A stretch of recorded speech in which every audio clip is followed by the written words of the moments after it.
the day a rising star announced her engagement. Top idol Zach smoked on the balcony all night. I teased him, "Why don't you go crash the wedding?"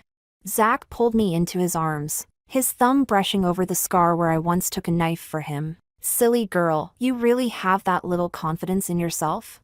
But 2 days later, a reporter friend sent me a video, Zach and Victoria, urged on by a cheering crowd, crying as they embraced and kissed. The system came back online. It pitted me. "I managed to get you a benefit. For just 1 yuan. You can keep living as Zach's wife." I tossed the 1 yuan coin into the sea. No need. Later on, though, I heard that the superstar Zach exhausted his wealth and all his strength, just to search the ocean for a single coin, looking for a needle in the sea. Chapter 1. When the black Prado came crashing toward me, I happened to be clutching a 1 yuan coin in my hand. Years later, the system came back online again. Its voice trembled with tears. "I managed to get you a benefit. For just 1 yuan. You can continue living as Zach's wife." I remembered Zach's strange behavior the night before. His career was soaring. He no longer needed to stand on the balcony, smoking anxiously into the night. I guessed it was because of Victoria's engagement announcement. Looking at the lonely figure leaning against the railing, I joked again. "Why don't you go crash the wedding?" The man stepped out of the dim night, his brows forever carrying distance and indifference. His fingers brushed over the scar where I once took a knife for him. He smiled gently. "Silly girl, what nonsense are you thinking about all day?" I didn't dodge it. "I'm afraid you'll run off with someone else." After hearing this, his smile grew even more unrestrained. His large hand reached out and rubbed my cheek. "If I left someone as good as Jane to go after someone else, that would be downright pathetic. Then don't leave tonight, okay?" Zach had been extremely busy lately. After the company started up, there were endless affairs. He was always going out in the middle of the night. "Fine, even if the company explodes tonight, I'm not leaving." I smiled along with him, lowering my eyes, Jane's eyes, so he wouldn't notice the tears flickering inside. I had no expectations of him. Otherwise, Victoria wouldn't be so confident. "Want to make a bet?" "I'll hook my finger, he'll definitely come." That message appeared in my INS DMs. From a stranger. I politely asked, "Who are you?" "Do I really need to introduce myself, little beggar?" "We've met at the orphanage. At your home." Chapter 2. Those words froze me on the sofa. She came prepared. She knew about my past with Zach. She knew I had once been the dumbest, dirtiest kid in the orphanage. "Why are you telling me this?" She replied quickly. "I just want to date someone." "Who told you to be so dramatic all the time? South City's weather is bad enough every time there's thunder and rain. He has to run back to comfort you. Nothing else." "I just think being this dramatic is annoying and disgusting. I don't like it." I bit down hard on my lower lip, staring blankly at Zach's figure as he came in through the entryway. "Baby, did you miss me?"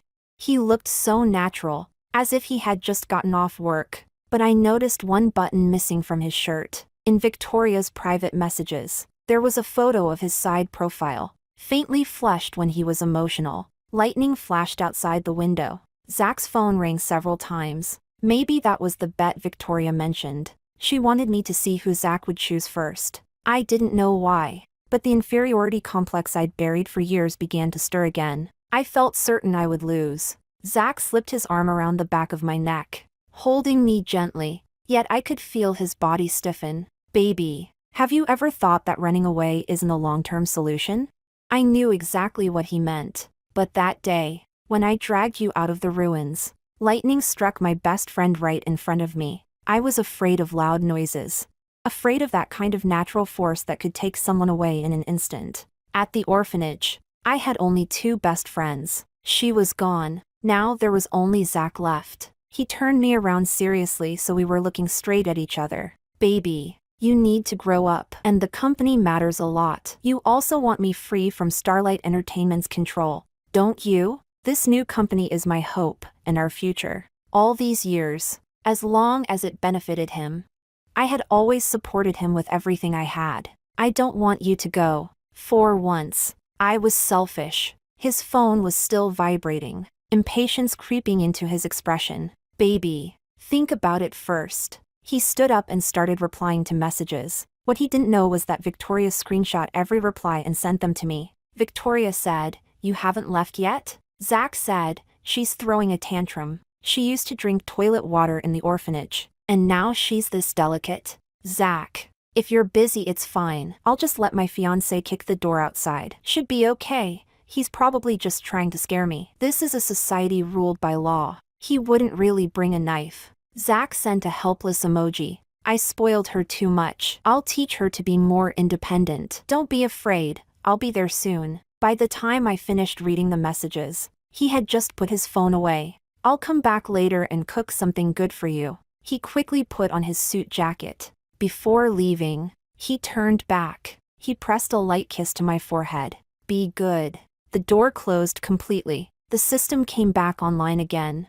"I'm sorry to see you again." "I'm sorry. I'm not a system that brings good news." I really wanted to hug it. "It's okay. It's not your fault." Its voice was soft and cute when it replied. "It's not your fault either." Chapter 3. The next day was my birthday. Zach didn't show up, for the first time ever. I sent him a message. 7 or 8 hours later, he finally replied. A photo from a foreign country. He stood beside a road sign, looking triumphant and full of life. "Baby, Zurich is beautiful. Once I'm done here, I'll bring you along to travel and make up your birthday." I replied with a single word. "Okay." That photo wasn't taken in real time. Just minutes earlier, my reporter friend had sent me a video. A married man crashing a wedding. "This is fucking hilarious." Victoria, that pretentious coquette, doesn't even need a strategic marriage. The partner she was supposed to marry already went bankrupt. She did it on purpose,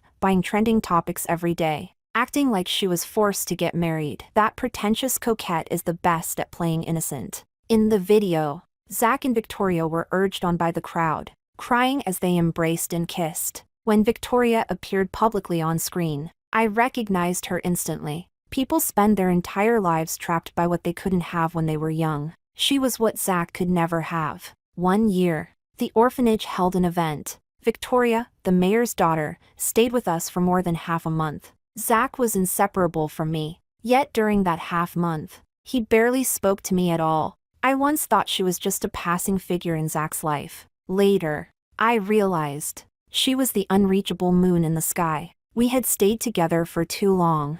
We could never compare to the novelty of that moon. Zach was kissing Victoria across the ocean. I went out alone, planning to buy myself a birthday cake, when the car mounted the sidewalk and charged straight at me.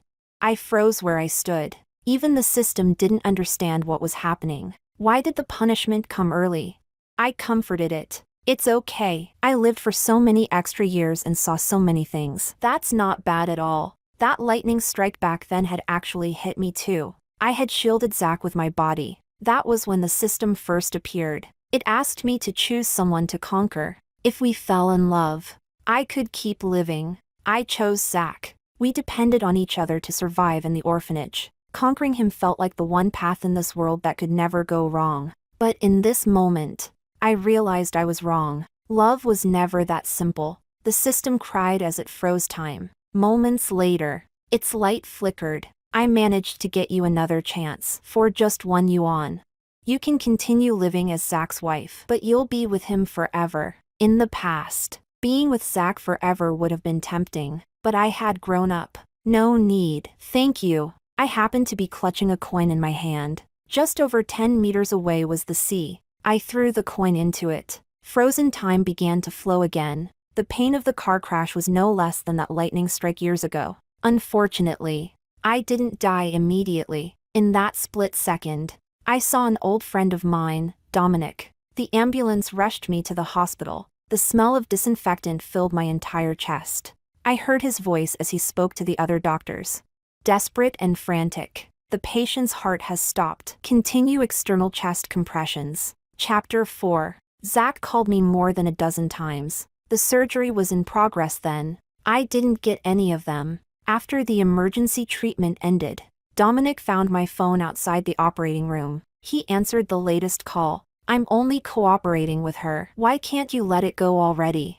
Zach's voice carried impatience and restrained anger. His words grew faster, as if he were forcing himself not to explode. Victoria and I are tied together by interest. Can't you think about things from my perspective for once? This isn't the old days anymore. He paused, took a deep breath. This isn't the time when you could solve everything with brute force and fists. It was as if he still remembered how, when we were kids, I fought other children for him. They called Zach a stray dog, a bastard, the mistress's son. The last time he came, he had been following behind the CEO of betrayal Group, handing out snacks and toys to us. When he got out of the car, he was dressed in a white suit, small and delicate, like a figure cut straight out of a magazine. That was the richest family in the entire city. The next time he came, he became one of us. Someone whispered to me that the lady of betrayal Group had discovered Zach's existence. His mother had died too. The boss had no choice but to send Zach here.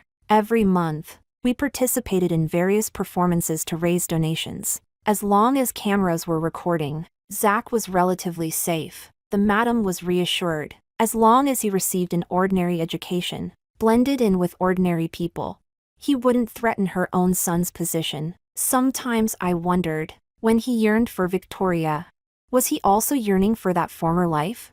Dominic wanted to tell him about my condition. At that moment, the operating room lights came on again. Dr. Dominic. A nurse called for him. The patient has fallen into another coma and is showing neurological localization symptoms. The situation is critical. He dropped the phone and ran straight into the operating room. Jane, why aren't you answering? On the other end, Zach stared at the call screen. After a long moment, he sighed and hung up. Victoria shot him a sideways glance, her tone tinged with mockery. She's throwing a tantrum. Wild grass, once it absorbs too much nourishment, tends to grow into poison. He hesitated for a split second. She's different. Then do you want your career? Or do you want to be an ordinary person? Have you really thought it through? Victoria gave him a sharp look, then turned away. She dares to post today saying I bullied her and brag about being close to you. Tomorrow she'll dare to expose that she slept with you, and it would be the truth. But the public doesn't care about truth. To them, that's you deceiving everyone. Her coffee splashed onto the table from the force of her anger. Zach looked out the window. A dull ache throbbed between his brows, and he raised a hand to rub it. The phone rang again. It was Dominic, calling from my phone. Zach answered immediately. Jane. Just now the night you registered your marriage. Dominic interrupted. What kind of astronomical phenomenon appeared in the sky? Zach froze. He searched his memory frantically before realizing whose voice it was. Dominic? Ice instantly settled over his brows. Where's Jane? Why do you have her phone? Where are you? Zach had never been friendly toward Dominic. He had always believed there was something improper between us. He had always been afraid I would choose Dominic. Ignoring his agitation, Dominic continued calmly. I'm asking you, what was the celestial phenomenon that night? Please answer that first. Zach's mind kept jumping to fragments. Dominic, are you out of your mind? What right do you have to ask this? Doesn't Jane know? Who do you think you are? Zach. I'm just her friend. You damn it, what was the phenomenon that night? There's no time left. Dominic's sudden outburst stunned him. After all, that man was always gentle. Swearing had never been part of his vocabulary. That night, I knew Zach couldn't answer. That night, day and night reversed. The sun appeared in the night sky. Zach had flown to England overnight, because Victoria had attempted suicide. When he came back, he had no idea what kind of bizarre celestial sight I had witnessed. I asked him, Zach, did you see the sun last night? His eyes were heavy with exhaustion. It was raining in England, overcast. Oh, an answer that missed the question entirely. I was talking about China. He was talking about England. Chapter 5. At the moment the system's countdown reached 0. Dominic wanted nothing more than to fly overseas and tear Zach apart. What puzzled me was why the system kept giving me chances. Maybe it was its first time being a system, not yet immune to love, loss, and grief. It told Dominic to call Zach and throw out a single question. 30 seconds. If he answers correctly, I'll let Jane live. No hints, no follow-up questions. You may only ask this one thing. Okay. Dominic miscalculated. He assumed that any man, on the night he registered his marriage, would be with his wife. Even he knew it. That night, the heavens were abnormal. Day and night reversed. The sun appeared at night, but Zach wasn't even in the country. He wasn't even facing the same direction. Zach, you bastard. I hope you regret this for the rest of your life. Time's up. Answer incorrect. The phone slipped from Dominic's hand. Following his gaze, another attending physician walked out of the operating room. His face grave as he shook his head. It was as if Dominic heard the flat, endless beep announcing death, so long it pierced through his entire life, and stretched all the way to its end. Let Jane hear the phone. Dominic smiled, tears smashing onto the floor, and said calmly, "She's dead." That day, everyone connected to me fell into chaos. Victoria insisted on waiting for their business partners to return together, refusing to allow any private jets to take off. Zach snatched a gun from his bodyguard and forced the pilot to depart. At the hospital, Dominic fought Zach like a madman. He shouted, "You pathetic coward." Zach didn't fight back. Blood smeared the corner of his eye as he said, "Do me a favor, beat me to death." That would be letting him off too easy. The system muttered by my ear. I, on the other hand, was oddly happy. Is your headquarters boss really willing to give me this chance? The system coughed softly, as if I could see it standing there, hands on hips, all smug. Of course, I could go back 14 days, to properly say goodbye to the people I missed. But be careful, you must follow how things originally unfolded. Don't do anything out of line, without affecting the timeline. Go say your goodbyes properly. Thank you. Chapter 6. The system sent me back to the early hours of 14 days ago. When I opened my eyes, Zach was sleeping soundly beside me. Soft rustling came from outside the door. By the moonlight, I saw my German shepherd squeeze in through the crack. "Toby, go sleep outside." He didn't listen. Instead, he climbed onto Zach's side and barked loudly, waking him up. Zach turned on the light. Toby sat on the floor, his puppy eyes sharp, fixed on Zach like a predator staring at prey. "Toby." Without hesitation, Toby lunged, jaws snapping toward Zach's neck. Then time rewound, again and again.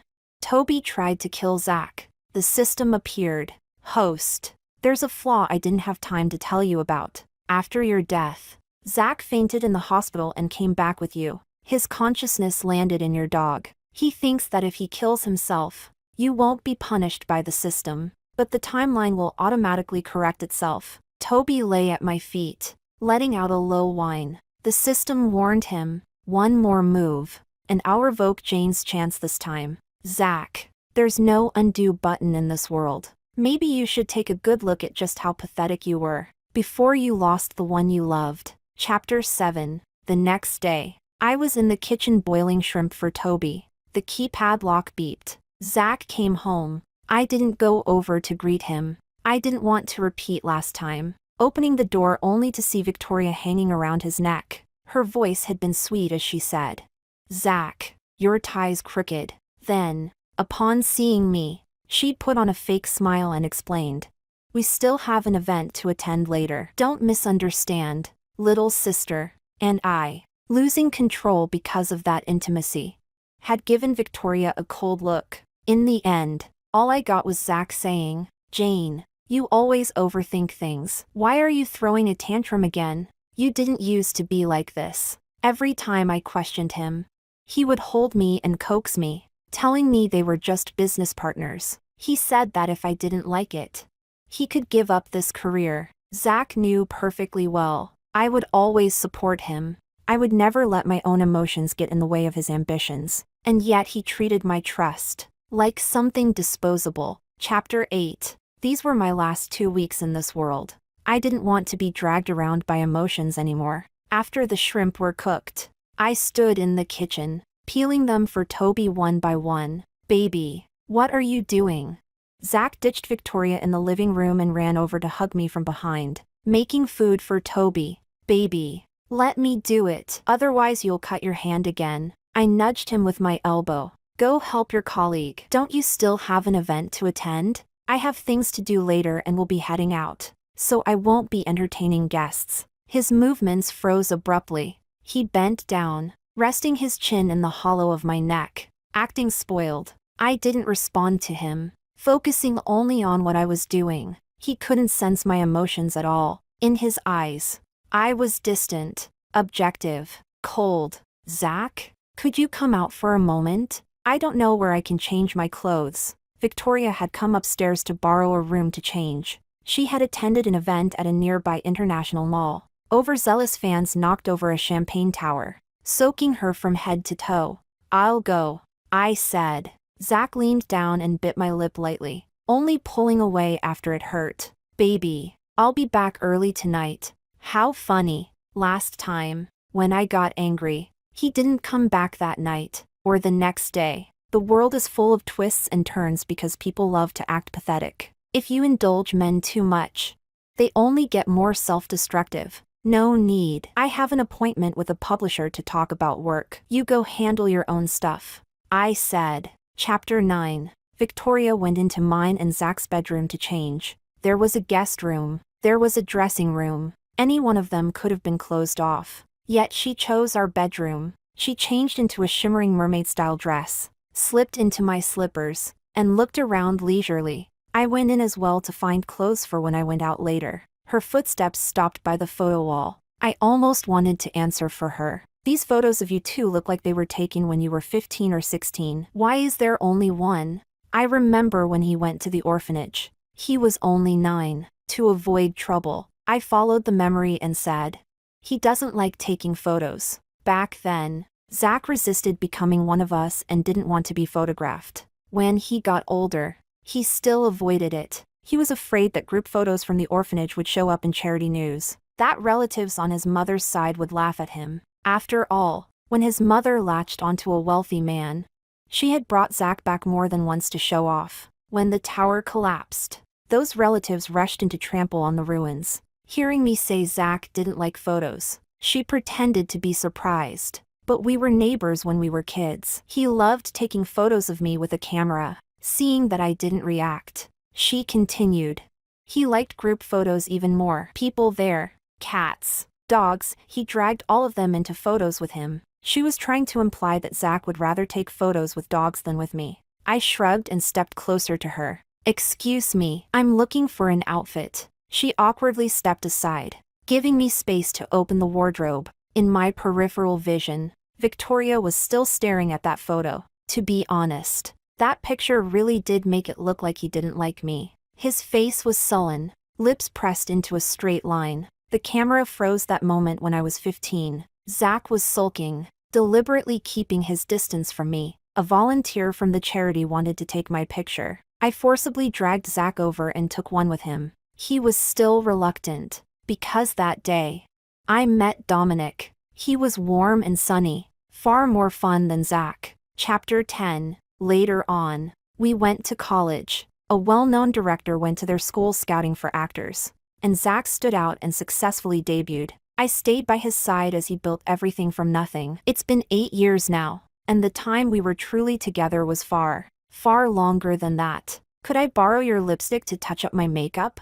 I was a little surprised and looked over. A new trick. Last time she hadn't touched up her lipstick. She skillfully opened the vanity cabinet and picked out a slim little gold tube. My vanity cabinet was a gift from a close friend. She had gone to study mortise and tenon joinery and made the simple, antique-style cabinet for me out of wood herself. The clasp on the lipstick case was very discreet, also specially designed by my friend to suit my habits. Anyone using it for the first time would definitely ask me how to open it. But Victoria opened it with practiced ease. Right in front of me. This deep berry red is really good, she said, pinching the lipstick Zach had given me and giving it a little shake. I endorse this one. The brand sent me tons before, so I gave some to my coworkers. Zach seems to have one too. How does it feel when you use it? She smiled, but the smile felt completely out of place. I like it a lot. That's good. When there are new shades later, I'll send you a few more. Thank you. So this wasn't her first time in Zach's and my bedroom. Every visit really was full of surprises. I stood there in a daze for a moment, watching her look around the room, touching my things, as if this were her territory. I smiled faintly and said to her, "Could you come over here for a moment?" She turned her head and said disdainfully, "What is it?" When she came closer, I suddenly reached out and grabbed her hair, yanking hard. Her whole body was forced backward by my strength. She pretended she was about to scream. I covered her mouth. "Victoria, if you want him, why put on an act like you don't care?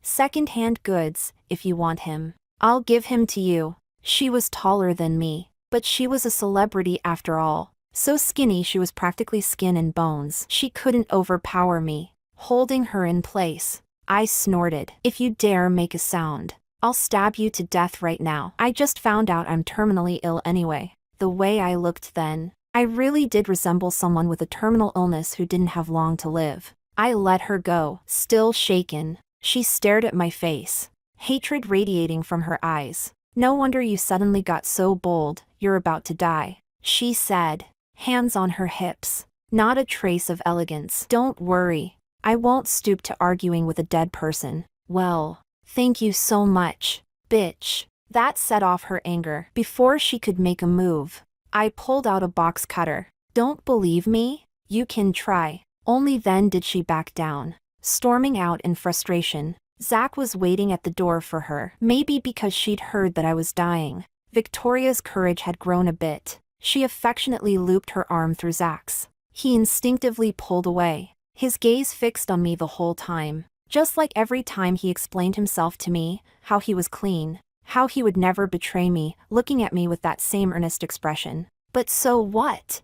Victoria advanced step by step, and he did not shut the door tight. It was only a matter of time, because he was certain that on the balance of a relationship between two people, I would not leave, would not let him fall off the cliff. He didn't realize that he was the one who had stepped out of that balance first. Chapter 11. Baby, I'm heading out. Wait for me at home. Zach said goodbye to me naturally at the door, leaning against the bedroom doorway. I smiled and asked, "Was that her first time coming to our place?"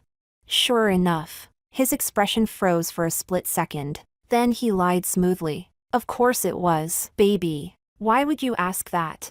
Since I was going to die anyway, I didn't feel like catering to his emotions anymore. "Zach, honestly, your acting in real life isn't as good as your acting in movies. I would be sad, just not right now. When you lose something, you should wave boldly and understand that crying and making a scene is never a punishment. Do you want to explain it to me?" Zach strode back to my side, hands pressing on my shoulders, pretending to be calm. "Baby, I swear, okay?"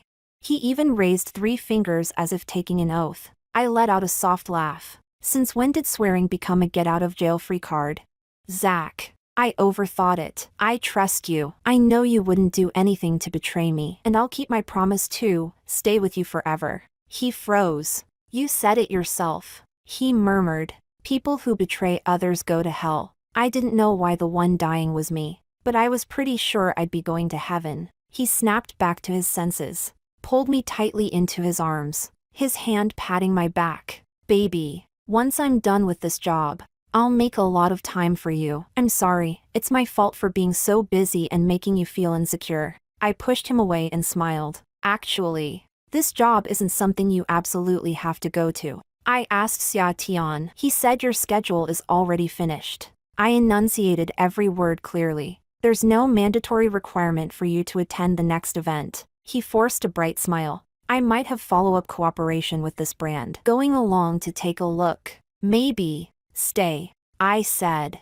stay, and I'll give my last goodbye to you. Zach, stay with your wife. I'll head out first. She said it toward us, smiling awkwardly. 1, 2, acting like AI on screen, yet such excellent actors in real life. Baby, I'll be back soon. He leaned in to kiss my cheek. I stepped back. I respect your choice, I said, seeing my distant reaction. Zach looked a little dejected. He leaned close to my ear and whispered, "Baby, stop sulking. I'll have Xia Tian buy that necklace you liked last time. It'll be delivered soon. Wait for me to come back, okay?" I asked.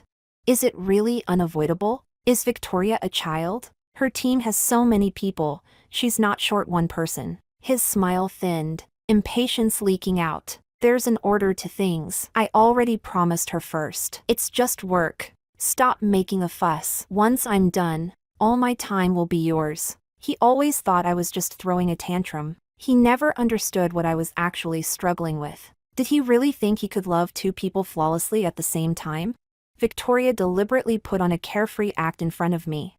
Yet the sound of her high heels was louder than anyone's, as if she wanted to stomp straight through the floor. His tall figure disappeared into the stairwell. His footsteps followed closely behind Victoria. Victoria, wait. Just like that, without hesitation. He chose someone else. Maybe because I once said I would never abandon him. But when he'd asked me, red-eyed, to make that promise, had he ever thought about his own betrayal? Woof, woof. Toby barked madly at Zach's retreating back, paws scrambling so fast it almost rushed out to knock them over. I grabbed him back. Sit. He whimpered softly and obediently lay down by my feet, his eyes glistening with tears. I went to pack up all of Toby's things, preparing to send him back to the orphanage. Chapter 12. Early the next morning, I returned to the orphanage. The headmistress scolded me with mock anger. Every time you come back, you bring so many good things. The younger kids are happy. Sure, but you're spoiling their tastes. They're still little. I smiled. Didn't you always sneak extra food to us when we were young too? After setting everything down, I went with her to look at the lemons on the tree. Her rough palm brushed over mine, warm and familiar. It felt like being back in childhood. I leaned against her shoulder, but sensed that she wasn't very happy. Headmistress, what's wrong? My good girl, are you living well? I hesitated for a moment. Very well. She turned me around and looked me over carefully. Why are you getting thinner and thinner? That child Zach, he didn't take good care of you. Did he? I can take care of myself. I exercise too. Maybe I just have a small frame. Don't worry. Even the headmistress you're lying to now? I froze. She had me sit sideways and began braiding my hair. You got married, and the headmistress has been watching all along. You smile less and less. You used to smile so much, like a sunflower. Once Zach got you, he stopped cherishing you. She kept talking about the past, rambling gently. I still remember when he first came, withdrawn, strange. Other kids bullied him. You felt sorry for him and fought with the boys every time, your face always bruised and swollen. I even asked you back then how a little girl could solve everything with her fists. What did you tell me? Do you remember? I shook my head. You said that the last time Zach came, you didn't get any good food or clothes, but Zach saw it and secretly got you nice sneakers and a huge cake full of fruit. Oh, I thought then, our Jane is so kind. Truly the apple of the headmistress's eye. Back then, you were like a little boss, watching over Zach every day, protecting him. Some teachers even told me you were currying favor at such a young age, following behind the rich man's son. I was furious. I scolded that teacher badly. I never blamed Zach. He had his pride. That child knew it himself. The wealthy family was no longer a place he could return to. He looked cold and distant, like he didn't care about anything. I was with you all day. How could I not know? His jealousy was so strong. You were the kid's leader. If you got close to anyone else, he wouldn't even eat, doing everything he could to follow you around. He thought no one noticed. I bit my lip, my vision growing blurrier and blurrier. That child Zach did everything he could to make you choose him. So why didn't he cherish you? The headmistress cried as she searched for a hair tie. I handed my precious girl over to him. How did she become like this? I really don't like it. So she knew everything, and yet I had gone to such lengths to hide it from her. Headmistress, I'll go somewhere else and live a very good life. I turned to look at her. I'll write to you, I said, holding her tight. I'll visit you in your dreams. Think of you the same way. Don't worry about me. Chapter 13. Zach would grab me every time I tried to get up, silently saying, Jane, with me, right here, together, okay? I could see the sorrow and longing in his eyes. He pretended nothing was wrong, yet the string in his mind was never loosened. He was afraid I wouldn't choose him, including Dominic. I knew it well. Every time he saw Dominic and me laughing together in the same place, the jealousy and fear in his eyes were almost tearing him apart. All he could do was pretend to stay calm. In his eyes, Dominic, so warm and sunny, was someone perfectly matched with me, so Zach could only break down hysterically in the dark. Then, fueled by alcohol, "Tell me, Jane, can you stay with me forever? I'm begging you, please don't ever abandon me." I said yes. I said I was lonely too, and that we could choose each other. Holding the headmistress, I murmured. I promised him I would choose him. He was the lover I chose myself. "Headmistress, just like I chose you, anyone I choose, I will love with all my heart. It's just that some people chose to give up on their own. I didn't abandon him. I once believed we were each other's support. That love would heal us both. But time passed. The world changed, and everything turned into a joke." Chapter 14. I leaned against the headmistress's shoulder, breathing in the scent of lemons. A burst of commotion came from outside the gate. Hearing the sound of cars, the children streamed out one after another. I wanted to stand up and take a look too, but the headmistress pressed my hand down. "Go to my room and watch TV." Toby got up from the ground as well, staring toward the gate. After watching for a moment, he bit the hem of my pants, trying to drag me upstairs. Cameramen, equipment cases, staff members, one after another. The logo on their uniforms read, "Lucky, Zach's company." I finally understood why the headmistress felt I wasn't living well. She had seen Zach return to the orphanage many times, but never with me. He acted alongside another girl, and their behavior was as intimate as that of lovers, making it impossible to tell what was real and what was just acting. She had seen that girl before too. A born troublemaker, she had stayed here for half a month as a child and left the children's relationships in complete chaos. Victoria was a perfect disruptor. She never blended into the crowd, yet somehow made everyone remember her. A skill learned early by those born on top. Stir the waters, then stand aside and watch the fire burn. The headmistress plucked a large lemon from the tree and handed it to me. "You love boiling this in water to drink. Go upstairs." This was her way of protecting me, but she didn't know. I wouldn't be hurt by this anymore. Chapter 15. I was in the small room on the 3rd floor, playing with the cats. The noise downstairs faded. The shoot was probably over. A break. One of my little followers ran over to ask Zach, "Where's Sister Jane?" "She's at home," Zach replied. The child asked bluntly, "Are you cheating?"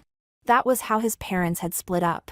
How they had abandoned him. Zach smiled and shook his head. "You are cheating when there aren't any cameras. You're still hugging each other." Victoria shoved him lightly and said, "Kid, you understand a lot for your age, but don't say everything out loud. It's not likable. You do bad things and won't let people say it. You snake witch." After saying that, he knew it wasn't likable either and scrambled up a tree in a few quick moves. Victoria stomped hard on the stone pavement with her high heels, grinding her teeth. "Zach, these kids are really annoying." Zach put his hands in his pockets and followed her steps toward the gate. The child on the tree was still bold, as if venting anger for me, shouting down, "Homewrecker!"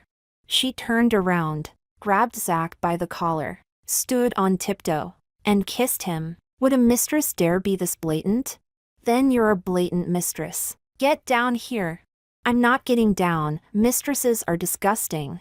Zach stood there quietly, expressionless, letting them shout. Upstairs, I watched, scrolling on my phone, and replied, "Do whatever you want. I don't care about him." My reporter friend sent back an okay sticker. Good. I was afraid you'd still defend that scumbag. She released a video, Victoria begging a director for a role, drinking with him late at night. Of course, the face was blurred, but the voice wasn't processed. Everyone knew it was her. That distinctive, cloying tone. Chapter 16. While things were still in chaos, Victoria's agent rushed in and handed her a phone. In just a few seconds, her face drained of color. She nearly collapsed to the ground. Her agent hinted pointedly, "This reporter is Jane's friend." Victoria struggled to her feet and pointed at Zach, screaming, "Did you hear that? She's sabotaging me. Jane is a bitch."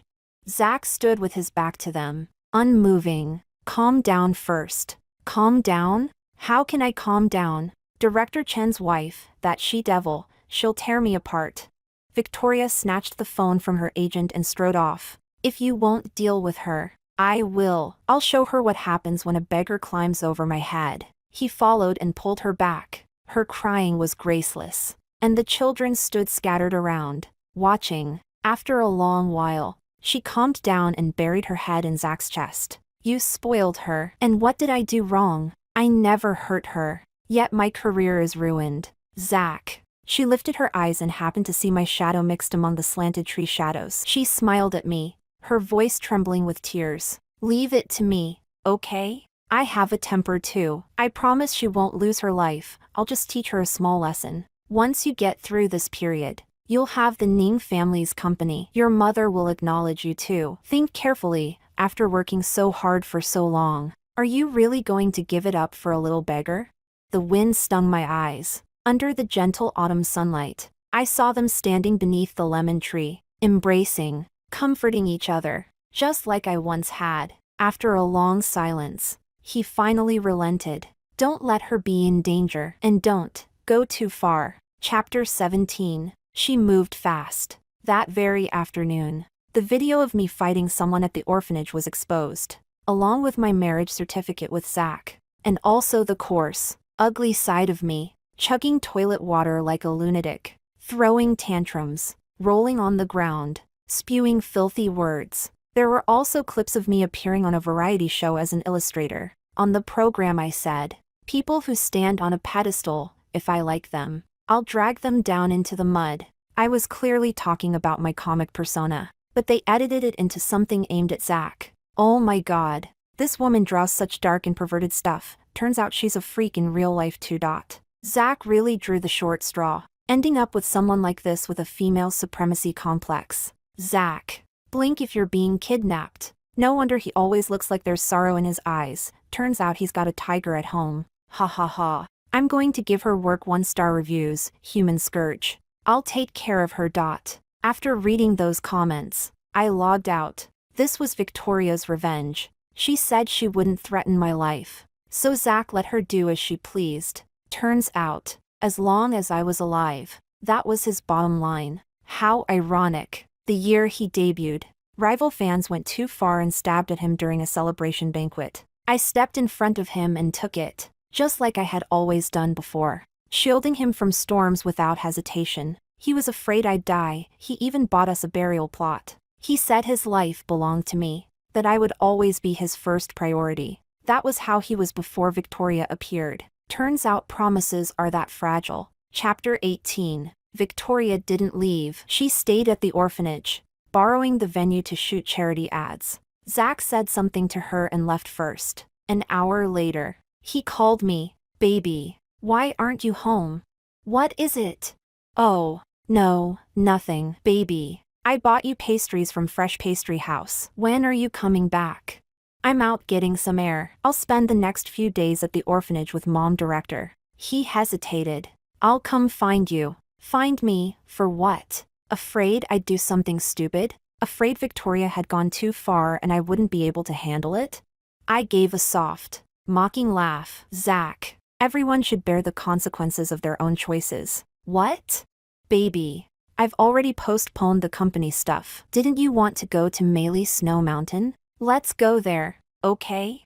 His voice carried pleading and caution. No, I don't feel like traveling lately. I want to be with you. He still insisted. I thought of the time Dominic was rescuing me, when Victoria, using my name, posted rumors slandering herself. Zach didn't even ask. He called and accused me outright. In his heart, I was always the one who couldn't be presentable. Dirty clothes, ready to fight anyone, disliked studying, even stole things. Maybe only Mom Director was willing to dissect my inner world. Zach just enjoyed my company. With me around, he didn't need to socialize, didn't need to flatter anyone, didn't need to please anyone, and certainly didn't need to accommodate me. I was easy to keep. I was also stubborn. If I said I wouldn't leave him, I wouldn't. It was only later that I changed, became cheerful and lively, attracting other people's affection. That's when he started feeling insecure, because in his eyes,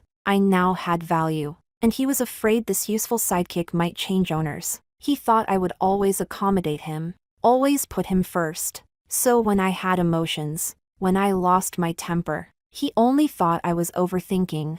Being childish. Yes, childish. This leash-like so-called love. I told him very seriously. Zach, you're always like this. When you haven't lost something, you think any rift can be fixed just by talking it out. But people are people, and objects are objects. What do you think I am, your pet? Do I only get to be with you? You agreed to let Victoria do all those things. If you really thought I might not be able to take it, why did you allow it? And I don't like drinking toilet water. Please tell her to stop making jokes about that. You think she's a delicate princess who would never behave improperly. And you don't believe she'd bully anyone. Zach, you only had a childhood betrothal with her and played together when you were little. Do you really know her?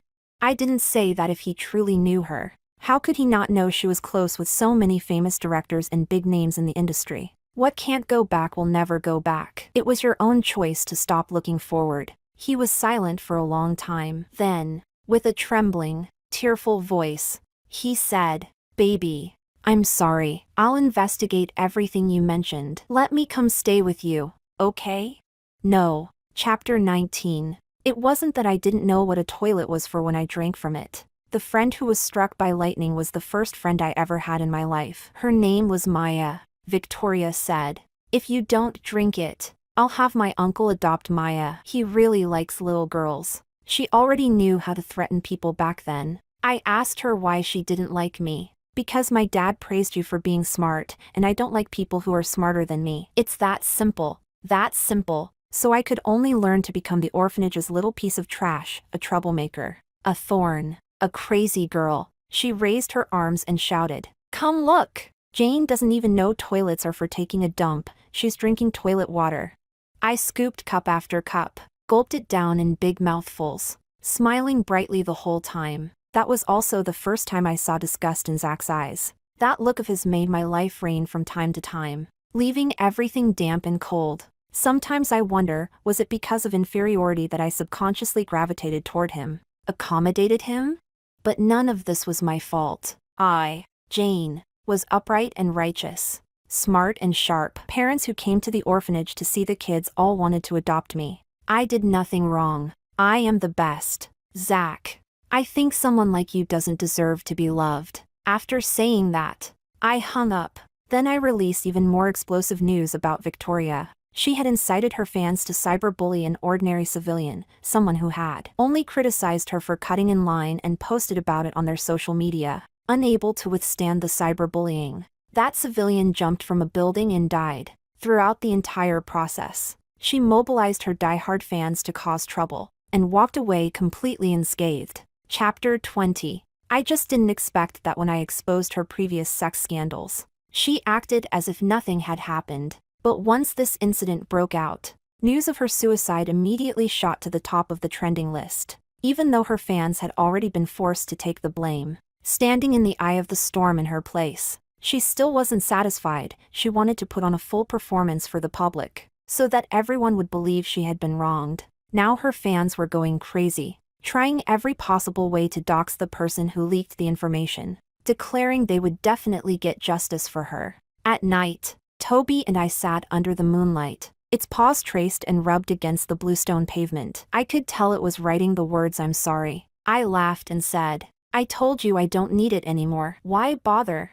It whimpered softly, its whole body flattened against the ground, eyes brimming with tears. The sound of a car came from outside the gate. Zach was getting closer. He looked exhausted, his voice hoarse. "Jane, you went too far. I just exposed the truth," I said lightly. He was about to say something when his phone rang. "Hello, Oscar. She's still not out of danger?" He paused. "I know. I'm talking to her right now. I'll definitely apologize." Victoria's agent said she still hadn't passed the danger stage. During a brief moment of consciousness, she demanded that I apologize to her in person. I refused immediately. "I'm not going." I stood on the stone slabs, just able to reach the branches of the lemon tree. Zach pinched the bridge of his nose, his voice softening. "I know I've been too busy lately and neglected you, but the things you exposed, this is basically destruction for a female artist." I smiled. "So you think I wronged her, right?" I picked up a piece of chalk, turned around, and started drawing under the moonlight. She deserves it. Jane, come down. He grabbed me, pulling me downward. I tried to break free and lost my footing. My knee was already injured. When I fell, it smashed into a sharp stone, blood everywhere. Sorry, baby. He quickly scooped me up. I saw the pain and distress blooming in his eyes. That was real. The harm was real too. I broke free from his arms, stood firm, and slapped him. She deserves it. Jane. Zach frowned at me. How did you become like this? She's innocent. What about her life?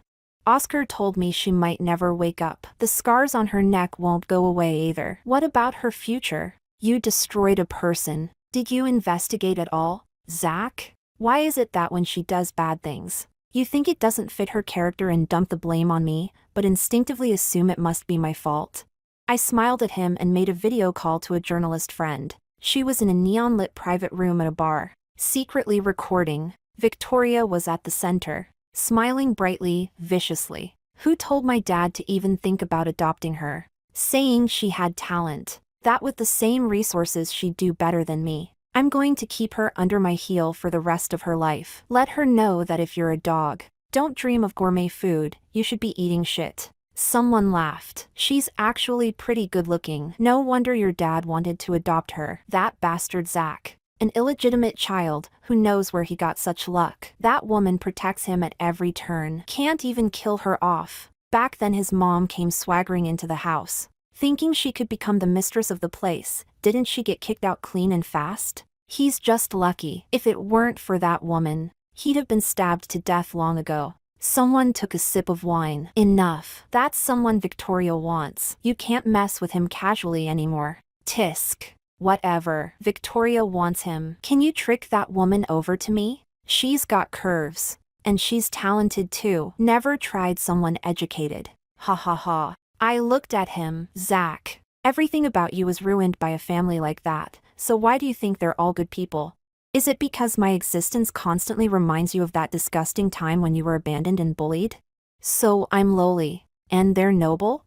I actually thought about it, about saying goodbye to you properly. After all, we grew up together, depended on each other. In those days, we truly were each other's first choice. I left her some room. The remaining evidence, I'll hand it over to the police. Those days, I charged forward for him, waved flags and fought battles for him. He acted like nothing was wrong, but whenever I was bullied, he would make himself ugly, bristling with thorns, fighting until he was covered in blood. When the orphanage had a performance, he was selected to go far away. He couldn't reach me by phone. Mom director said I had fallen into the water, was unconscious, still being resuscitated. He didn't have enough money for the whole trip, rode part of the way, walked the rest. The night was pitch black. For more than 60 kilometers, he walked and cried. I asked him why he was crying. He said, I don't know, I just want to see you. When I can't see you,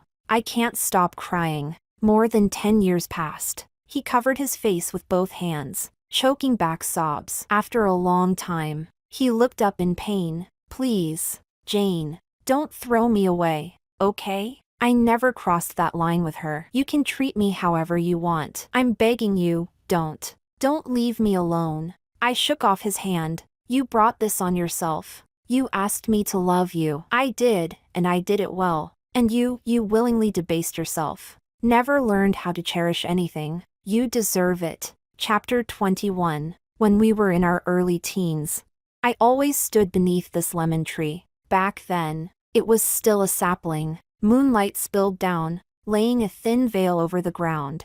I stood on the stone slabs, waiting for Zach to come back. He was quiet and reserved. Because he played the piano so well, he was often invited to perform at various business gatherings. Through wind, frost, rain, and snow, through spring, summer, autumn, and winter, he brought me back things he found novel and interesting. The boy's features were vivid and striking. When he came close, he lifted me down from the stone and held me tightly. Jane, don't wait for me anymore. It's dark outside. I said, as long as you keep walking toward me, I'll keep waiting. He smiled. Where do you want to live in the future? If I'm with you, anywhere is fine. Me too. until he entered the entertainment industry and met Victoria Ning, until he discovered that his mother hadn't died at all, but had married into the Ning family and given birth to a son and a daughter. The life he had longed for so desperately reappeared before his eyes in such a dreamlike way. The obsession he had once been persuaded by me to set aside was reignited. He had never let it go, and I had thought love too shallow. Now, finally, I don't need to wait for him anymore. Chapter 22. That night, Mom Director came downstairs and took me away. She slapped Zach across the face. "What did you promise me back then? Do you still remember?" He slumped his shoulders, his voice hoarse. "Mom Director." My little tag-along ran over and shoved Zach out. "Go away, Sister Jane needs to rest." His deer-like eyes, wet with tears, were filled with sorrow. He looked so pale it seemed he might shatter the next second. The person I knew best began crying out loud like a child. "Jane, I'm begging you, don't leave me, okay?" The gate closed. In October, when the lemons ripen, the night carries the true chill of autumn. Leaves fall, night falls. Early the next morning, I drove away alone. Zach had slept outside the gate all night. He followed me step by step, wherever I went. He went, but I only went about my own business. I had an appointment with Dominic and his wife. We would go to Maley Snow Mountain and spend the last 10 days there. Seeing the dark circles under his eyes, his messy curls, the way he bit his lip and let tears spin in his eyes, I rolled down the car window and called out, "Zach." He looked at me and forced a smile. "Can I visit you in the future?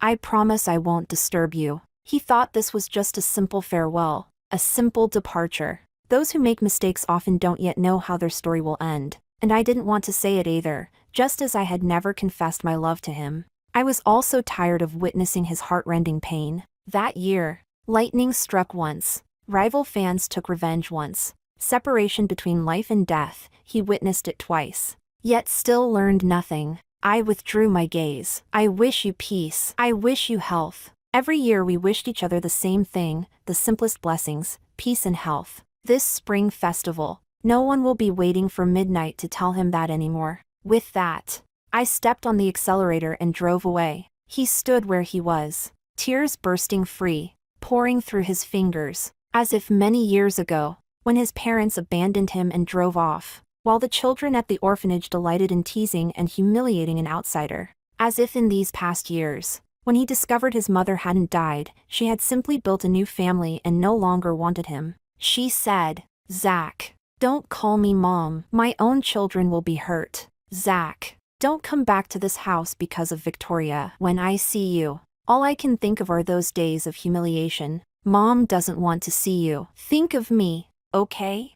I once told him, "Zach, when someone doesn't love you, you should learn to let go and move forward. You should look at dense forests, at flowing rivers, at clouds gathering and dispersing, instead of obsessing over that dead, stagnant pool." But he chose this path himself. Joy and sorrow, reunion and separation, all must be borne by oneself. When you don't know what you truly want, even what you already have can slip away. Chapter 23. Dominic and Quinn both knew about the existence of the system. As for my departure, they spent an entire night crying it out and adjusting their emotions. The next day, smiles hung on everyone's faces. We found a perfect viewing spot and waited for the golden sunlight to crown the mountain peaks. The world is truly beautiful, watching the golden glow cover the mountain tops. I deeply regretted never coming alone before. "Earth, I love you," I shouted into the vast valley. Quinn shouted too. "Jane, your friends all love you." "Jane, to hell with trash men, I love you. You brilliant genius." It felt so good, with so many outstanding people as my friends. Didn't that mean I wasn't worthless at all? The wind howled. I shouted, "I'll watch over you." "What?" Quinn didn't hear clearly. "I'll miss you," I said. "If you miss us, then come see us." "Okay. I'll become a wind in the human world, a cloud, a rain, another gust of wind. I'll become those things and come see you. Through spring, summer, autumn, and winter, through changing seasons, I'll come to you in different forms. Remember to miss me." Chapter 24. With my eyes closed, I seemed to see pavilions and towers in the heavens. The system bent down and embraced me. Are you afraid? No. Without attachment. There is no fear. Then I'll give you a gift. I hugged her back and said, thank you, Maya. How does it feel to be a system? Her voice trembled slightly. I knew you'd still remember me. It feels good. My system colleagues are all very kind. Thank you. I think my childhood was happy. Because you protected me. After that, I sank into a long stretch of peace and nothingness. I saw my grave. Flowers blooming in all 4 seasons. My friends had a rainbow-colored tombstone custom made for me. On sunny days, it shimmered brilliantly. They told jokes, talked about news, talked about social progress. Occasionally, they mentioned Zach. They said he was like a walking corpse, perpetually drunk, like a mad dog abandoned by its owner, out of control, launching attacks and revenge everywhere. He lived a life of obsession, pouring all his energy into a single sea. He was searching for a coin, a lunatic. They all said, when he was alive, he didn't cherish it. Only after death did he become deeply devoted. Chapter 25. I received a great gift. Before Zach ever appeared, a gentle and refined couple adopted me. I lived an ordinary yet happy life. Mom and Dad helped me raise my little cat. In the school anniversary stage play, I played a lemon tree. Mom leaned over to Dad and whispered, our baby is so cute. Dad smiled softly, his gaze falling on me. Look at that little face. All rosy and well-behaved. If only we'd picked her up a bit earlier. It's okay, we still have lots of time to spoil her and stay by her side. In high school, a cool new student transferred into our class. His name was Dominic. We hit it off instantly. Later, he fell in love with my best friend Quinn. I introduced them, watched them grow happy, and walk into marriage together. I still went to see my favorite celebrities' concerts. Dominic and Quinn were always there. The two of them were inseparably sweet. And I, the third wheel, shone extra brightly. I also went to teach at Jane Hope primary schools. There were many such schools across the country. I heard they were funded by someone named Zach. Turning back, Quinn held her baby and called out to me, Sueha, come make a wish. We hung red ribbons with our wishes written on them in the tree. I wrote, may those I love be safe and healthy. The oldest tree there had been sponsored by a businessman. Countless colorful ribbons hung from it, all bearing the same wish. Jane, peace and health. No one knew who Jane was. A stranger said Jane was that businessman's wife, but she had passed away. That's a pity. She shook her head. That's his sin. She said goodbye to me. I told him that someone will be dead in his world forever, and you are not that person. Any disturbance would be destruction. From now on, you will be safe, healthy, and blissfully happy. It sounded a bit strange, but I said, thank you, you will be too. I went down the mountain with Mom and Dad. Because I was hopping ahead like a tantrum-throwing monkey, I accidentally knocked into someone. His face was young yet weary. He wore a hat. Strands of white hair faintly visible. The moment he saw me, he scrambled to his feet and quickly moved away. We continued down the mountain. Golden light enveloped the ranges. Quinn asked me to stand beneath a large tree for a photo. Sueha, someone's looking at you, do you know them? I turned around and only saw a fading afterimage. The figure thin and gaunt. I shook my head. I don't know. Mom and Dad stood on the steps taking photos of me. Baby, this angle looks great. Dad's getting a shot. Our baby looks good from every angle. Sunlight was brilliant, and the ripples of water were gentle. Extra. Chapter 1. My name is Maya. Jane and I met when we were 5. Our birthdays were one after the other. I was an orphan. My parents committed suicide after going bankrupt. Jane was not an orphan. Her mother was a nationally renowned dancer named Charlotte. Jane told me this in secret. Charlotte was a charity ambassador and would sometimes come to Red Star Orphanage to do charity work. Almost no one knew she was Jane's mother. She asked Jane to acknowledge her as a godmother. Jane didn't want to. At night, I tried to persuade her. Sister Lon is super rich. If she becomes your godmother, you'll have lots of pretty dresses to wear. Jane struggled with it. She struggled for an entire year, because during that whole year, Charlotte never came. But Zach did. His 2 visits were worlds apart. Jane and I were very loyal people. Jane said he was a good kid, not as rude as he looked on the surface. I remembered the little cake he brought us last time. All right then. We can play with him. And so we became a trio. Or rather, we forcibly dragged him into becoming a trio with us. Jane shared the secret about her mother being Charlotte with Zach. She also said, Zach, when my mom comes back again, I'll acknowledge her as my godmother. This new year, we'll have prettier new clothes than the other kids. Jane made us a firm promise. Then we waited, and Charlotte returned to the orphanage, holding a chubby little boy. She called Jane aside. Jane, Auntie Lon won't be coming anymore. You have to take good care of yourself. Jane asked why. I have a new family now. You're doing quite well here. You have mom director.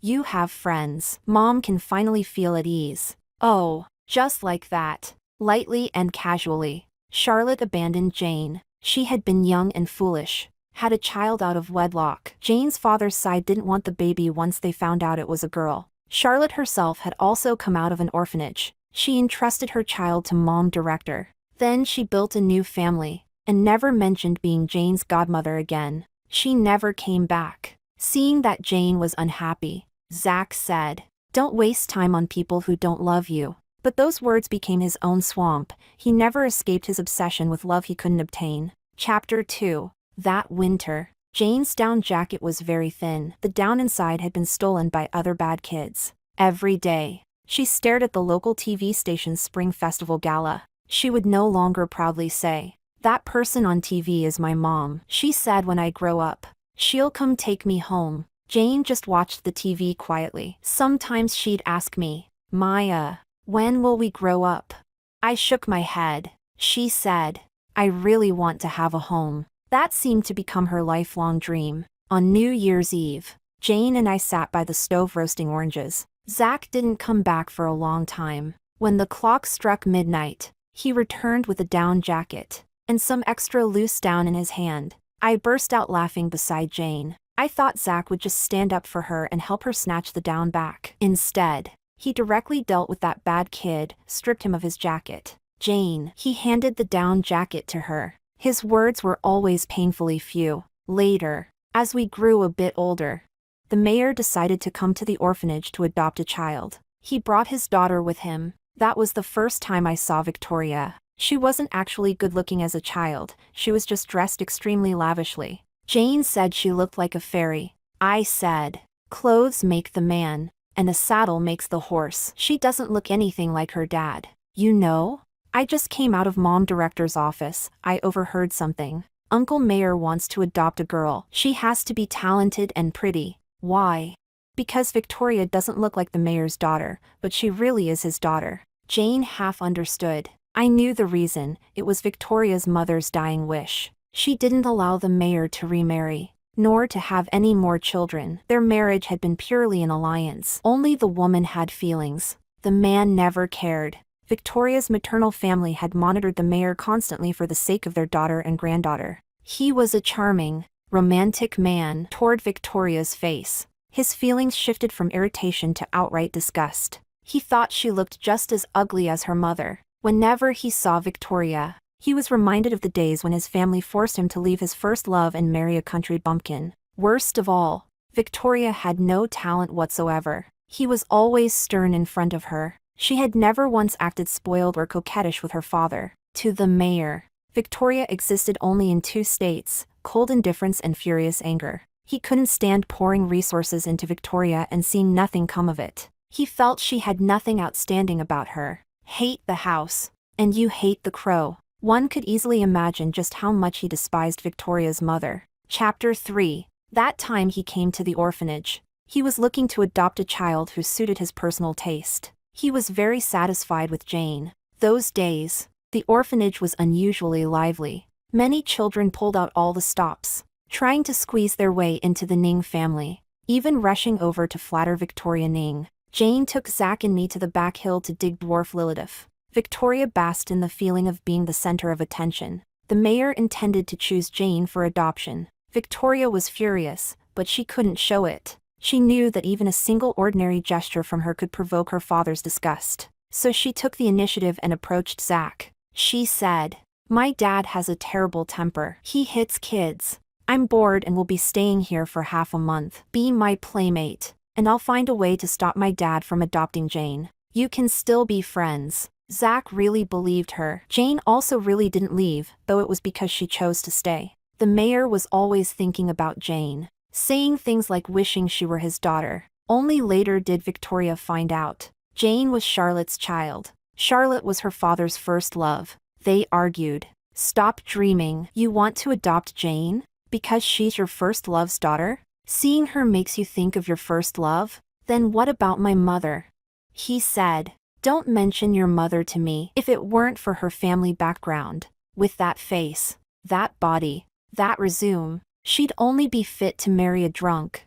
He said she and her mother were equally ugly, equally nauseating, equally mediocre. He said, you take my money and use it to support that bastard. Has he ever looked at you once? You're just like your mother, pathetically throwing yourself at men who don't even want you. The he was talking about was Zach. What he didn't know was that to Victoria, Zach was like a pretty flower, if not this one, then another. Chapter 4. She had only one goal, to destroy Jane, to destroy her effortless, understated life. When Victoria debased herself, she believed what she possessed was what the world owed her. What she longed for was what the world still owed. She couldn't see Zach in Jane's life of drifting hardship. She just didn't like Jane. She didn't even know whether she truly desired Zach. All she knew was that when she saw Jane's name written in her father's will, she went mad with jealousy. She would stop at nothing, use any means necessary, to destroy her, to destroy the person who could so effortlessly take what should have been hers. If she didn't trample Jane under her feet for even a single day, that hateful face loomed in her mind. They tormented each other. They cursed each other to eternal loneliness. She wanted to win, whether it was cosmetic surgery, accepting the casting couch, or driving a wedge between Zach and Jane. She did it all with enthusiasm, even treating it like a career. She hated Jane's effortless calm. She hated that blood ties meant nothing in her father's eyes. She hated that he lost all reason just because of Jane's face. Chapter 5. One rainy season in our early teens, I died.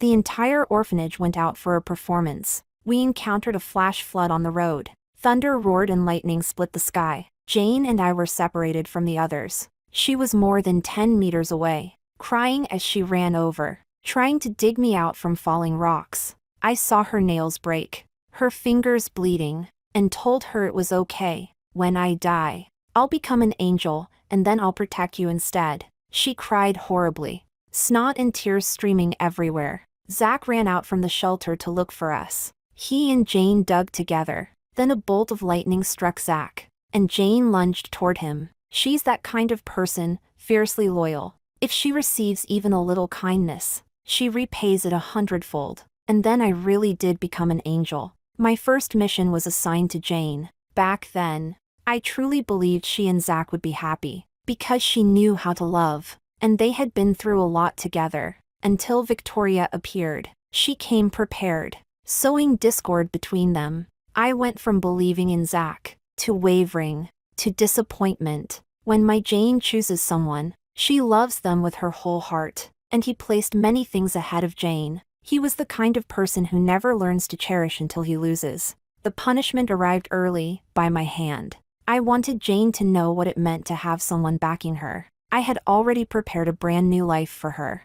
I exchanged all my points for it. When I sent her back 14 days earlier, her abilities and wealth were still vastly inferior to Victoria's side. She had thought about revenge, but in those 14 days she still had to prepare wedding gifts for friends, an 80th birthday gift for her goddaughter, transfer the copyright of a certain comic to a die-hard fan friend, settle arrangements for some children at the orphanage, and find good help for mom director. In short, she was extremely busy. She had no time to personally take revenge. So she bought a system from my points shop and hired someone to do the revenge while she focused on saying goodbye. In truth, I was the one who personally stepped in. I flipped Victoria's identity from bully to victim in a full 360-degree turn. She was shocked, crying and saying that bullying was wrong. I'm just a cute little system. I just wanted to play with you, don't you want to, Miss Ning?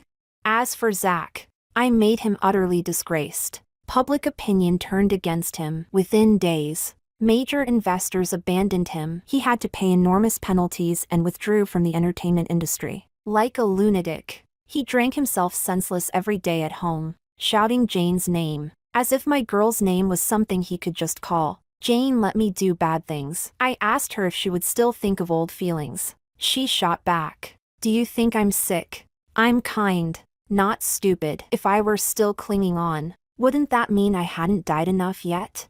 I said, fair point. You really were pretty muddle-headed before. How is your taste that bad? But from now on, it's all happiness. Zach, Extra. Chapter 1. The day Jane left. I said to her, can I come see you in the future? I promise I won't disturb you. At that time, I didn't know it was a farewell between life and death. The last thing she said to me was wishing me peace, wishing me health. Then she drove away. I followed behind the car for a long distance. Suddenly, the air after sunset felt unbearably cold. Toby trailed behind me, alone. I crouched down and said to it, how could she abandon even you? I muttered to myself, can I go see her in the future? Toby whimpered. I took it home, thinking that once she finished clearing her head, I'd move closer to where she lived. As long as I could see her happy, that would be enough. After all, we had shared so many years. She wouldn't be so cruel as to drive me away. We can just watch her from afar. Then I saw Toby write on her oil painting canvas, Jane is dead. I didn't believe it. It wrote again, you and I killed her. I insisted.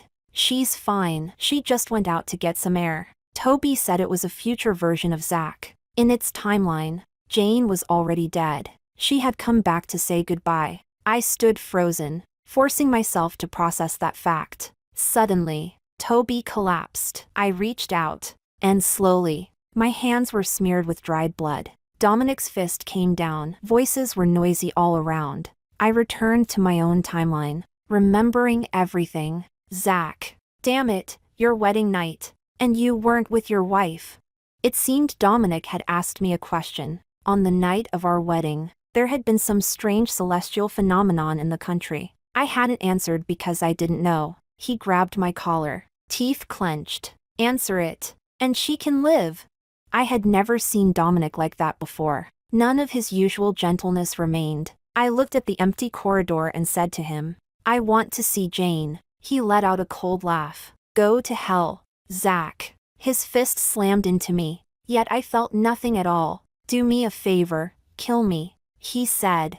I'm a doctor. I fell to the ground. The floor was icy cold. My nostrils filled with the smell of disinfectant. I don't know why, but memories that didn't belong to my perspective suddenly flooded my mind. Jane stood on the road. Something called a system said to her, for just $1, you can continue living as Zach's wife. She threw the coin away. I don't need it anymore. I reached out to grab it, but the coin passed through me and fell into the sea. Jane!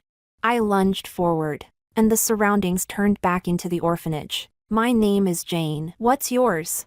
Zach. I'll be your boss. If they bully you, you won't have to be afraid anymore. She waited beneath the lemon tree. I walked over and lifted her down. Zach, if you keep walking toward me, I'll keep waiting. I will. Believe me. She took a knife meant for me from rival fans. I cried until I couldn't see anything. My hands slick with sticky blood. She said, Zach, look, there's a red moon tonight. I didn't dare look. I was afraid that if I lifted my head, she'd disappear. Zach, when do you think we'll grow up?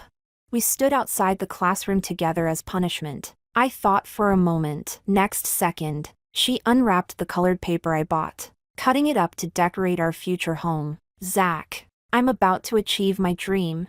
My dream is to have a home.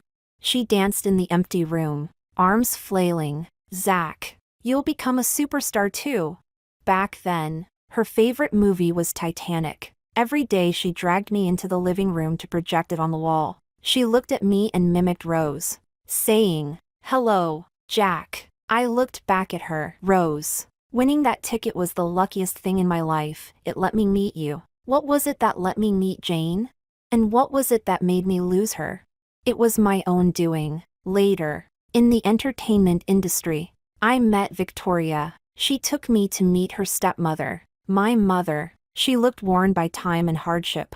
Victoria said she was living very poorly. Victoria used her own belongings to disguise them as gifts from my mother. The letter said, "Mom misses you. Mom didn't mean to abandon you, Zach. Mom loves you." I remembered her carefree figure from my childhood, the white dress under the sunset. Dancing in the wind. Zach. Mom loves you. She lifted me up. Mom will make you the happiest little prince in the world. I had been separated from the past for too long. The more distant those memories became, the more desperately I wrapped them up, beautified them, yearned for them until I lost my mind, opening my hand to grab a fistful of flowing sand. In the end, I held on to nothing at all. Chapter 2. Jane's favorite movie became atonement. One night, Victoria attempted suicide over public opinion and called me away. Jane was watching a movie in the living room. Green light flickered across the white wall. In the film, the female lead said, "Come back. Come back to me." Jane once said she would never try to grab something that was flying away, because crying and clinging were useless punishments. She called out to me, "Zach." That was when the farewell truly began. I asked, "Baby, what's wrong?" She shook her head and turned her gaze back to the screen. "Be careful." I received photos Victoria sent me, pictures of Jane and Dominic. I confronted Jane. "Lost my mind," Victoria said. "Zach, if you think I don't love you, then I don't." I became an irrational madman, searching everywhere for proof that she didn't love me. I thought, even if she didn't want me, it was fine, I still had another kind of love. But when it came down to the end, my mother said, "When did I ever write you a letter? When did I ever love you? You're as naive as you were when you were little. If I told you I'd come pick you up in a couple of days, you really believed it. I was just placating you. An illegitimate child can't be put on the table, otherwise how could I have suffered so much back then? Things are better now. I don't have to be tormented by the family because of your existence anymore." She held her own child, smiling, happy and exhausted. "I don't know what you're longing for. I have my own family. Why can't you be more sensible? Your wife came to see me, begging me not to give you false hope. I said I never did. It was all his own imagination. Only then did I realize I wasn't a mentally sound child. I was wrong. I debased myself and lost what I had." Chapter 3. I want to fish that coin back out. Victoria came to see me, looking pitiful and fragile. I said, "Can you get lost?" She smashed a lot of my things. "Zach, you deserve it. You used me to provoke Jane. Do you really think you were just trying to make her angry? You only love yourself. Isn't it that once Jane didn't love you anymore, you went looking for the next one? What are you trying to prove? That you don't lack anyone's love?" Yes, I realize it now. I trampled on what she gave me. Dominic was right. I brought this on myself. I said, "I love her. Please let me see her. I'm begging you." He was cold. Jane told me she thought love meant two people making a promise, being together, keeping each other company. She didn't expect she'd chosen the wrong path. Because you never learn to cherish what's right in front of you. Your self-protection instinct is too strong, no matter how important or long-lasting a companionship is. Once you feel the threat of abandonment, you selfishly turn around and abandon others first. You're afraid of being abandoned, so you choose to abandon others first. That might not be wrong, everyone protects themselves. But have you ever thought about what she did for you? You treated what Jane gave you as cheaply as everything else. But things like that can't be cut away. You can't just throw them all out and expect to feel light again. I covered my eyes with my hands, tears squeezing through my fingers. He said, "She left you a message. But at the time, you were questioning her over Victoria's post." I answered the phone, you heard it and started raging again. "So I didn't plan to tell you. I really don't get how you can be this pathetic. Her moves were so obvious. Why did you always believe Victoria's side of the story?" He gave a mocking laugh. "Is it because you didn't believe Jane loved you? Then you really don't deserve to be loved. Go to hell, Zach. Hell suits you." I lost all strength, slid down the wall with my back against it. I crawled over on my knees and asked with a laugh, "Please tell me what she left for me, okay?" He looked down at me and smiled faintly. "I don't want to tell you, but what I can say is this: you had a child together. Just a month ago, The day you were called away by Victoria again." He smiled with sarcasm. Jane fell. "I was the one who went to get her." "What did Victoria tell you that made you stay away for 3 days?" "Let me guess. She told you Jane and I were together. Being intimate. She chose to terminate that child. Dominic didn't wait for me. He walked away." I remembered when I came back then. She looked pale, and I questioned her instead. "The one you actually want to choose was never me. You don't love me at all. Otherwise, why are you always thinking about Dominic? He's married. Are you rushing to be someone's mistress?" She slapped me. Her face looked stricken with pain. I didn't know what I was doing. I couldn't understand. How could I ever doubt Jane's ability to love? She was the only light in my life. And I, sinful and selfish, wanted that light to belong only to me. What was I doing? What were you doing, Zach? Chapter 4. I went to find Dominic, begging him to tell me what Jane had left for me. He refused to see me. Because of Victoria's scandals, the stock prices of 2 companies plummeted. She came to me again. "Aren't you trying to find your mother? I've talked to her. As long as you stabilize the company, as long as you help me clarify things publicly, she'll accept you." "Zach, you can't do this. The Ning Group has already been hollowed out. I can't plug the hole. If you don't help me, I'm finished. I'm begging you. Your PR firm is so powerful. How can you not help me with something this small? I'm done for. That dead person's parents say they'll sue me to the end. Do you know how long I worked to get where I am? It's all because of her. She had weak mental resilience and jumped herself. How is that my fault?" She grabbed at me. "Fine. If you won't help me, I'll expose Jane's videos. I won't let her rest in peace even after death. I still have versions from when she was older. You didn't know that, did you? I'll tell you the truth. I'm a vile person. Why do you think she targeted me? Because I was always opposing her. My life revolved around her. All I ever wanted was to destroy her. She's dead now. Perfect. And you deserve it. Honestly. She treated you so well. I didn't have to do much at all. Just put on a little act. And I could lure you away. You really should die." I looked at her. We should all die. After all of that, I went to be with Jane. Dominic, extra. Jane did leave words behind. But in truth, I didn't hear them clearly. She could no longer make a sound. Her speech was slurred. I leaned closer, my ear almost touching her lips, and still I couldn't make out anything. Later, a fragment of memory suddenly appeared in my mind. She said goodbye to me. I think that moment must also have been her farewell. Zach came to block my way every few days, each time looking more haggard than before. He was already not fully lucid. Every time he came, his hands would be clasped together, rubbing up and down, crying as he asked, "Please tell me, did she mention me? Did she say my name? Please, please." They say that when someone loses the most important person in their life, they start believing in religion, trying to find an entrance to another world. His wrists were hung with many strings of prayer beads. Once, a child on a scooter knocked him over. The beads scattered everywhere, and his arms were covered in knife-like scars. When he didn't come looking for me, he would have brief moments of clarity. For example, when Victoria became a pariah. Thanks to him, they fought each other for a while. She lost, because she still had things she feared, while Zach feared nothing. She wandered the streets for some time, and eventually died at the hands of the mother of that girl. She was diagnosed as mentally ill. There was a nationwide petition, and in the end she was only sent to a psychiatric hospital. After that, Zach lost his company, sold his house, and became determined to fish for that coin. No one knows how long it went on. He aged faster than ordinary people, completely losing the vigor he once had. When he saw me on a bridge, he would suddenly kneel to greet me. "Dominic, if you remember what my wife left me, you have to tell me." "Dominic, have you remembered what my wife left me? Dominic, did my wife tell you where I should go to find her?" He was clearly no longer sane. After greeting me, he would go back into the water to fish for coins. A tattered cloth bag was all his worldly possessions. This area was an inland sea. The water wasn't very deep.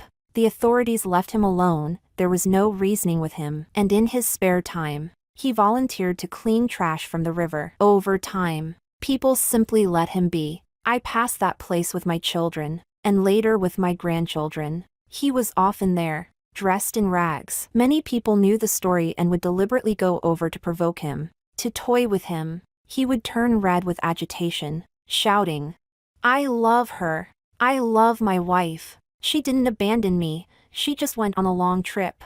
Jane's journalist friend laughed loudly. "She just didn't want you anymore. Only when someone's dead do you pretend to be devoted. You piece of trash. You deserve it." She lifted a mythical beast acrylic keychain and shook it mockingly. "You don't cherish people when they're alive. Then you act deeply in love after death. I just love watching you like this." He had seen Jane's drafts for one of her comics. She had drawn side stories and character cards. Those character cards, no one but him had ever seen them. They were all first drafts. After Jane died, he gathered all her belongings and stored them carefully. "How do you have this? This is Jane's. Only she and I knew about it." He looked at her with hopeful eyes. She shoved him aside and turned to leave. "Idiot." He chased after her and was beaten up by the journalist's husband. He hated men like that the most. I glanced at the decorations inside my car. It was another mythical beast character card. Jane had given it to me. She said she was going to have a new life. Had the system send gifts for us, and told us not to miss her. The system said, if he finds the coin, I'll fulfill the promise. I don't think it's necessary, and I don't want him to succeed. But those are the system rules. All right.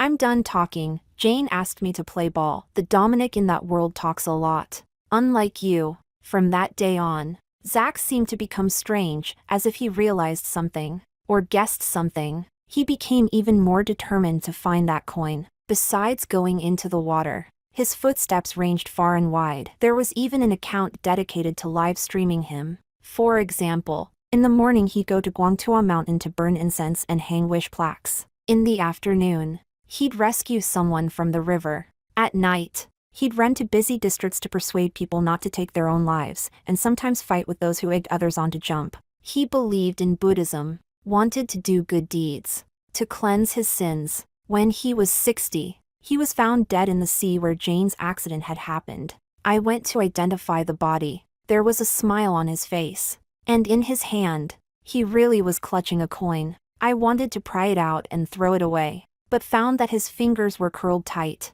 impossibly firm. "Sir, please don't touch the body." I straightened up and wiped my hands. I don't know how Jane is doing in that other world. She'll live again, without remembering us. But all I hope is that she's happy, just as she once wished for me.